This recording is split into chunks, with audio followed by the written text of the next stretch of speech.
Hello friends, welcome to Sunil auto library. చాలా రోజుల తర్వాత మళ్ళీ మనం కొత్త వీడియోతో మేము ముందుకు వస్తున్నాం. ఇది బజాజ్ సిఎన్జి బైక్ కోసం కంప్లీట్ రివ్యూ అయితే ఈ వీడియోలో మీకు చెప్పబోతున్నాను.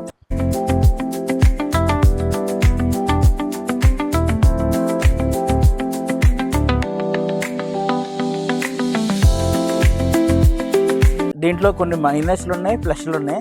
అన్నీ చెప్తాను క్లియర్గా, ఎందుకంటే నేను వాడే బైక్ కాబట్టి. సిలిండర్ని చూడొచ్చు.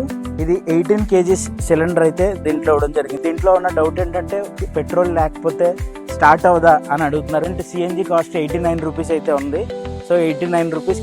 సో చాలామంది రూరల్లో ఉండి విలేజెస్లో ఉండి సిఎన్జి బైక్ తీసుకోవచ్చా? సో ఎస్పెషల్లీ ఇది సిటీస్లో ఉండి, బట్ దీంట్లో నాకు నచ్చని విషయం ఏంటంటే నచ్చలేదు, దాంట్లో ఫుల్లీ డిస్సాటిస్ఫైడ్. నేను అంతా చాలా బాగుంది బైక్. మీరు చూసుకున్నట్లయితే ఇది సిఎన్జి ఇంట్లో 2 మోడల్స్ అయితే ఉన్నాయండి. ఆప్షన్ ఏంటంటే దీని బీటింగ్ చాలా బాగుంది. సో అదండి కంప్లీట్ రివ్యూ అయితే. ఇదైతే వెరీ జెన్యూన్ రివ్యూ. నాకు ఏదైతే నచ్చిందని చెప్పాను, నచ్చలేదని ఇగ్నోర్ చేశాను. Thank you so much. Thank you for watching.